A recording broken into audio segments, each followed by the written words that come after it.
Hi, welcome to ArtC. I'm your host, Bill Horin. My guest today is Paul Herron. Paul has been the executive director of several major nonprofit organizations in South Jersey, and he is also the co-founder of Full Moon Theater Company. Paul, welcome to ArtC. Thanks for inviting me, Bill. Let's get back to the beginning a little bit. How did you get involved in theater? I think the first time I ever heard like an album, a cast album from Broadway, it was like magic. I think it was My Fair Lady. So it had great music, it had a great love story, it had a character of Eliza's father that was sort of roustabout. So it was a lot of fun, and it just sort of seemed like a fun way to spend the time. Later on in high school, I got involved in doing shows, and then from there on, went to school for it in Maryland, Baltimore, Maryland, and San Francisco. But it wasn't until I got back to Southern New Jersey in the 90s that I really get involved with theater, doing shows, I guess, since 1992 on a pretty regular basis. You and your wife, Pattye, have produced many plays in South Jersey. And I've been fortunate enough to photograph quite a few of them. I mean, really, they're just so professionally done. What's the process? How hard is it to produce a play? It's like starting a small business every time you set it up. First, you have to find material that matters to you, that speaks to you in a way that you want to live with for 6 months to a year. It's like getting a friend. It's like if you can't stand that friend, you don't want to be involved. So you have to love it. Then once you find the material, then you have to look at the framework of the show. How hard is it to produce? How many people are involved? How many sets? How expensive really is it to do? And then you have to figure out the expense versus the income. We don't really get any kind of donations, and most of our income comes from ticket sales. So therefore, we are very responsive to our audiences. And so therefore, you have to make that comparison. Is it something that people want to watch? Will they spend money? And you balance that with what your passion is, what you want to do, what you want to say as an artist. And so then you go out and look for people who can help that dream come true, such as a director, such as technical people. What kind of lights are you going to have? What kind of design of the set? And all of these people, and then you get to the actors and find people who really personify that dream that you had. And then you work with them for 5 months or so and try to make that dream come real. Try to make that moment, the audience sees it as if it's happened for the first time, but it's been a year in planning. You know, I can tell you just from the little experience I had with one of your productions that there's no way the average person has a clue how much time and effort goes into producing a play. And the dedication of the cast, and these are mostly volunteers, so they are volunteers. How do you find your cast usually? You know, you used to play baseball, you've told me, and how do you find them? You go where baseball players hang out, and you say, hey, let's play a game. And the same thing with theater. It's like, hey, let's put on a show, like the old movie. And you know when you work with people who just love to do this, and then you gravitate towards those people, and then they find each other, and having a base of performers really does sort of add to the types of shows that you do. Right now, I could pick a show and say, all right, I've got 50% of the cast in my mind already. That doesn't mean I'm going to give them that role, but I would give them an opportunity and hope to be surprised by brand new people. So it's a matter of developing a group of actors who just absolutely love it, that they enjoy the experience and they're fun to work with. And once you put out an audition call, it's wonderful to see who walks through the door. Yeah, you've had a lot of talented people in your productions, but like most productions, you've had to shut down for now. What do you see happening now and in the foreseeable future for theater? Let me just sort of say why I think theater is special. It's perhaps the most collaborative of all the art forms. Music, pretty much, is also collaborative. Dance is collaborative. But with theater, you have the actors that are collaborative. You have the technical side that is collaborative, the production side, and then you have the audience, who is a big part of that collaboration because they're the ones who have to, not have to, but who want to come in and share that experience with you. And what makes an audience, well, I should say, an audience is more than a group of people.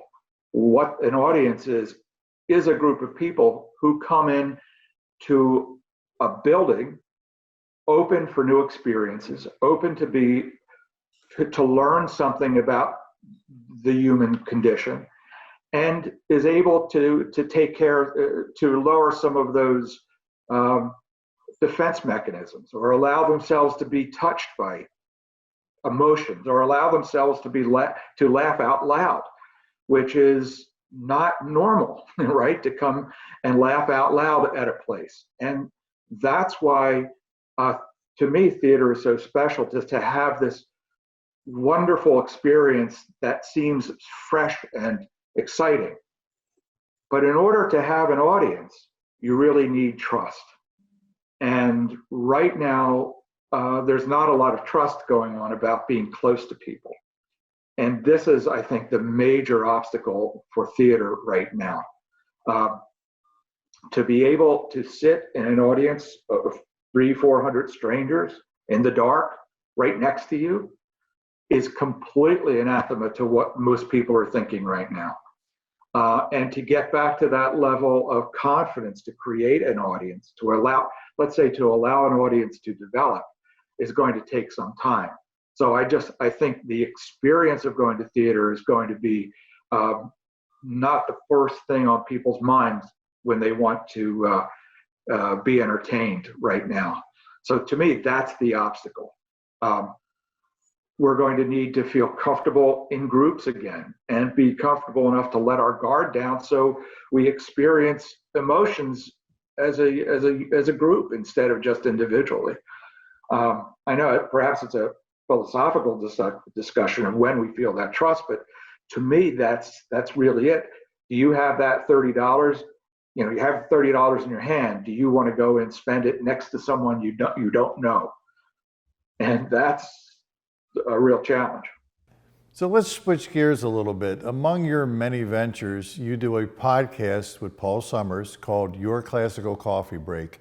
And I think you told me you've done about 150 podcasts already. Yeah. How did that get started, and how do you produce those? I've worked with Paul Summers for about 13, 14 years now, or longer, come to think of it. Paul Summers, if you don't know him, he is a man who is great knowledge, great passion for classical music. He's a composer. He was a music critic for Newark papers. He did the education for the symphony that I was running, and we were able to get him to tour up and down the Jersey coast doing one-on-one lectures. And as it turned out, he got into an accident and couldn't do the tours anymore. And so Paul and I decided that his education is still very much important, but we wanted to get that information out in a podcast form. And he and I used to spend hours, talking about classical music at breakfast, lunch. We'd always have a cup of coffee talking about classical music. And it just sort of was a natural expansion of what we had been doing for 10 years. No, it's a great show. I really enjoy listening to it. And I'm like thinking, how are they going to keep coming up with topics? But you do. You always find some topic to cover. We do. I love the fact that Paul's got a very flexible mind. So when I wasn't classically trained, I'm not trained in music at all, but I love the art form. And some of the ideas just sort of come out of listening to the music, such as we did a section on how machines developed into classical music. There are some composers in the early 1900s that used machine sounds to incorporate into their music. That was really cool. That was a whole area I didn't know anything about. So Paul was able to put together a couple of shows from that. Politics is always interesting when it comes to the arts too. And we've done sections on artists, composers who lived through Nazism to Stalinism and how they functioned and how it limited what they could compose. And basically how the political structure imposed its will on the artist, which to me is a really very cool and scary subject. We're going to end today's show with a clip from one of your classical coffee breaks, and it's about Soviet music. I believe it's in the late 1930s. Can you introduce that clip? It is basically we start out talking about what was the appropriate type of music that Stalin thought was acceptable. And it had to be simple, it couldn't be complex, had to be easily accepted by the mainstream. It had to be patriotic. It had to be harken back to the greatness of the country. And any of the newer composers that were pushing the boundaries of music were suspect.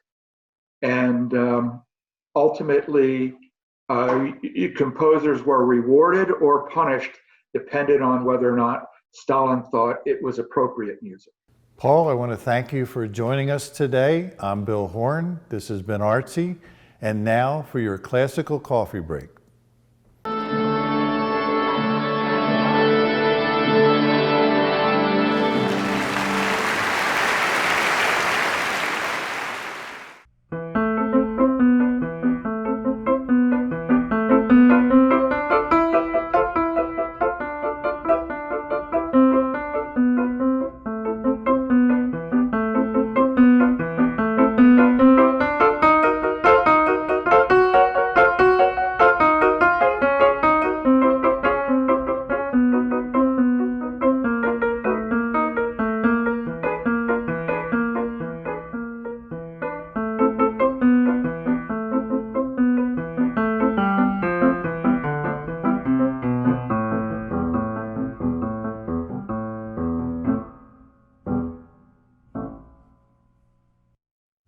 And you just Very heard fun.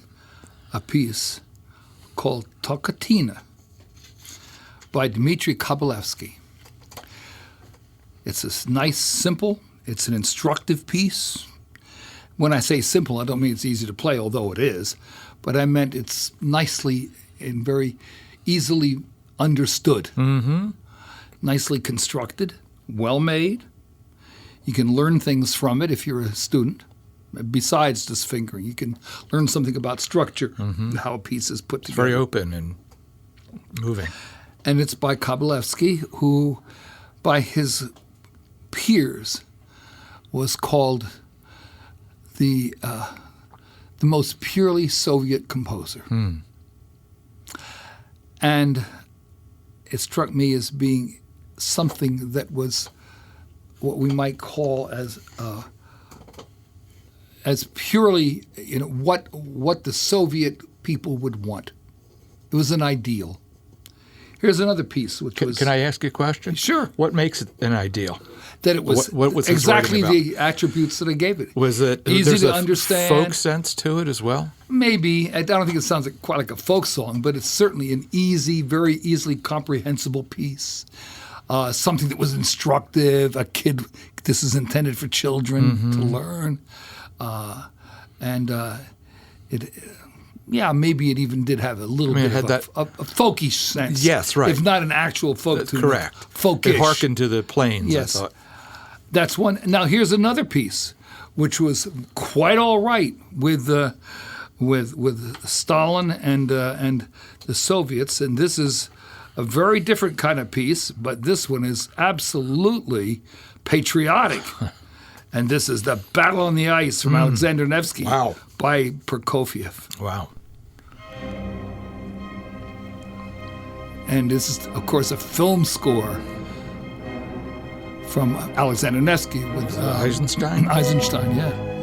And if you ever see this, Yes. oh my gosh, It's spectacular. this is incredible. This is 1938. And I'm sorry, you listen to the piece, if you were German and you ever heard this piece, you would know that the so-called treaty was a complete fabrication, because the characters who are the bad guys, the invading German knights, it's funny how their costumes were absolutely based on the helmets and so on Interesting. I should take a look at of that. the German Wehrmacht. Hadn't thought of that. You look at that, you know they're Germans, man, I'll tell you. And of course, exactly the same thing. These guys invade in the middle of winter, they get whooped. So this is in a time of great fear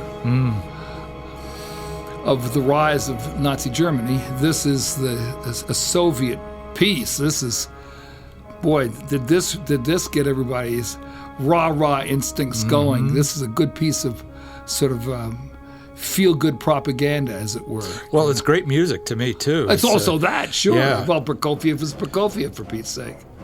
Here we go. Now talk about motorization almost, you see? Motoric music. Mm-hmm. And he loved his tuba.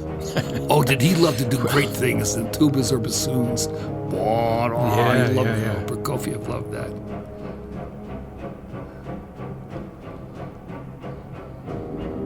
It is a great scene. And this is 13 minutes of music. I think I'll dodge to the end and catch some more. Okay. But I mean, because here, I'll just flip down here. Okay. And the visuals are extraordinary. Oh, too. well, yeah. It's an incredible black and white flick.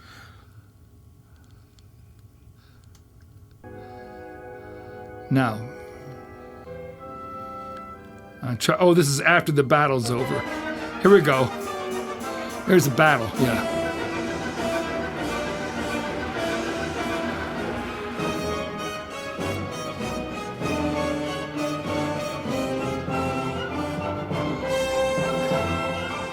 You get thematic material belonging to the invading Germanic knights and to the Russian peasantry and so Right. or army and so on.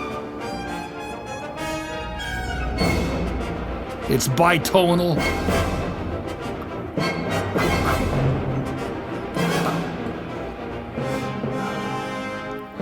And then finally, now they fall through the ice. And so now that's the sound of water engulfing the invading Germans. It's incredible cinematic music.